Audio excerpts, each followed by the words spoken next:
Do you want epic content like this? Well, stick around because I'll give you 5 of my expert tips on how to get content just like this. Hi, my name is Andy and welcome back to the channel.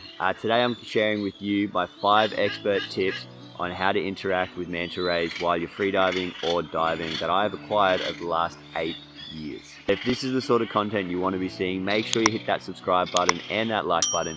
That lets me know that you want to see more of this sort of content. Now, without further ado, let's get into the meaty part. Now, if you want to get interactions like this,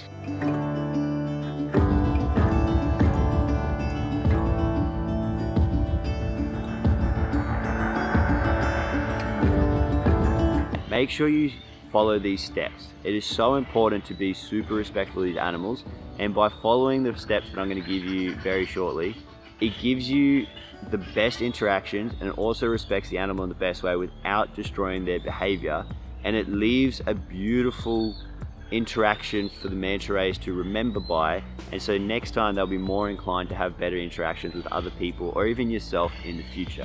Now, the same is also true in the negative sense. If you interact with manta rays in a negative way, which I have seen so much happen at Lady Elliot, then it will actually imprint in their mind that they are no longer safe in the environment they once thought was safe. Now, I've worked as a guide at Lady Elliot for 3 years, and prior to freediving being so popular at Lady Elliot, it was pretty much only divers that could actually interact with these manta rays. And by going out as a diver and me as a guide, I would have all control over my group and we could interact with these animals super well. Now, as soon as freediving got introduced and became such a big thing and such a popular event at Lady Elliot, what I noticed is these freedivers had zero respect, absolutely zero respect for these manta rays, and it was the most disgusting thing to see, where they'll come bomb dive on top of the manta rays, swim at their face, make them move, trying to get that epic wingtip to wingtip shot, which is cool. I must say, it is a cool shot, but guess what? You're negatively impacting these animals, you're scaring them away, and you're imprinting in their mind that if they come to these areas, they're going to be scared away very easily. And I did see this change over the 3 years that I was over there. Now, all these freedivers that keep coming, they keep bomb diving, and they are now more skittish in the water than I've ever seen them before in my life. So please follow the tips I'm about to share with you. Let's have positive interactions and let's get some epic content, because I promise you, you will get better content and more of it if you respect these animals than if you disrespect them. Now, with that said, let's get into tip number 1. Now, the first thing I recommend, and this is with all animals, is learn their behavior. And each part of the world, the behavior of different animals actually, or even of the same animal, changes slightly. Where they go to clean, where they go to feed, where they go to cruise, all that sort of stuff can change from place to place with the same animal. So talk to your guides. If you say come to Heron Island, come talk to me. I'll explain to you all about this sort of stuff. And if you come to Lady Elliot, talk to the guides there about how to interact with manta rays, where to find them. All that sort of stuff helps in understanding how to interact with these animals. And then you get even more complex with particular animal behavior, but you won't be able to develop that skill unless you spend a lot of time with them. So go up to the guides, the people and the place that you're staying at, and ask them what behaviors these animals do, so that way you can get the best interaction you can with these manta rays. Tip number 2 is wait for them to get to a cleaning station. You'll often see manta rays cruising through the water and they're heading towards a cleaning station or they're heading away from the reef. If you're near a cleaning station, there is a good chance they could come in and clean on that station. Now, if you don't let the manta rays get settled and you bomb dive them before they're ready, then what's going to happen is you're going to scare that animal straight away because they're not comfortable. And they're going to swim away and see you later. You're going to miss out on that hour's content that you really wanted to get. Now, once they are settled, you'll have them for at least an hour and you'll have so much epic content, which leads me on to my next tip. Now, this leads me on to tip number 3. Time your breathe up so that it's in sync with the manta ray's pattern on the bombing.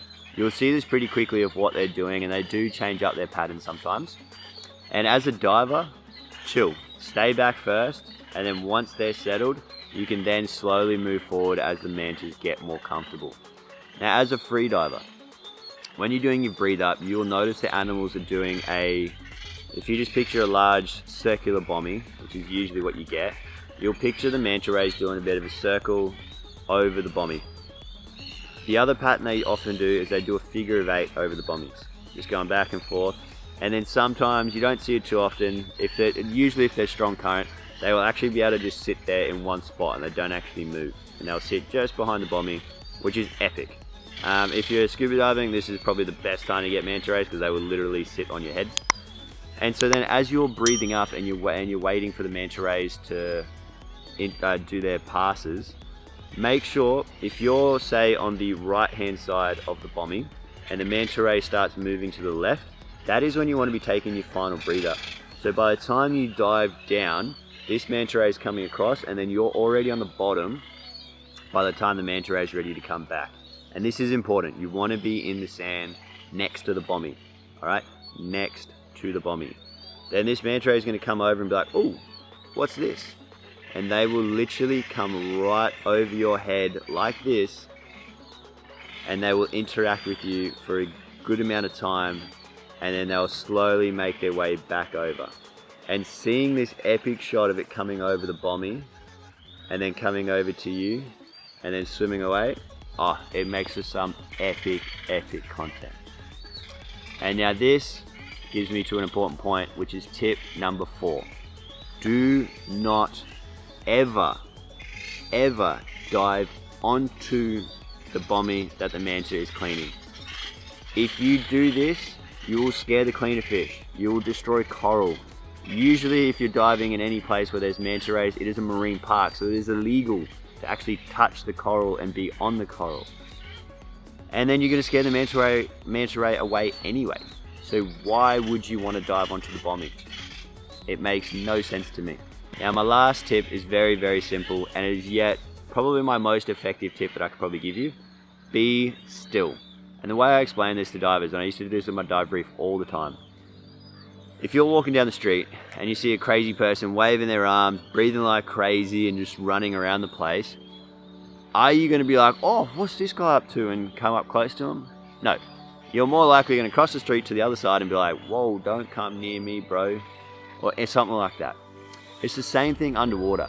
If you're flapping about, breathing heaps of bubbles, or you're diving around and swimming super fast and trying to chase after these manta rays and trying to get super close to them, then what do you think the manta's going to do? It's going to be like, whoa, what the hell are you? See you later.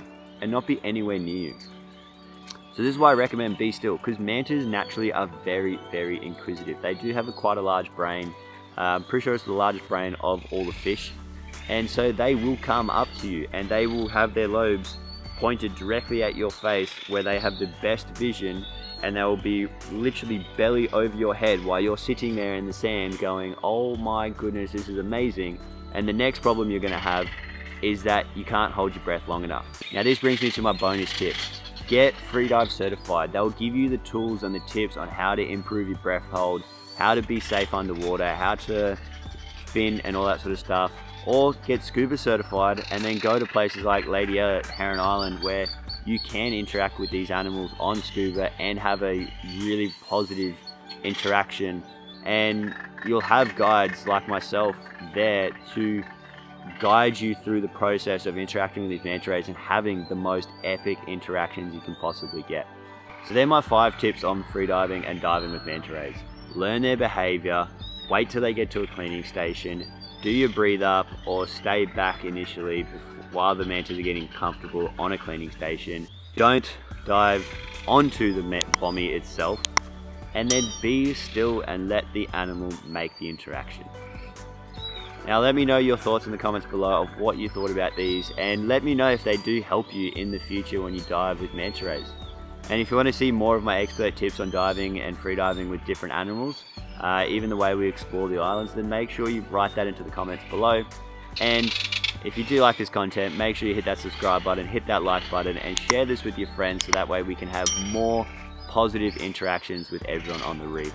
Otherwise, until next time, peace.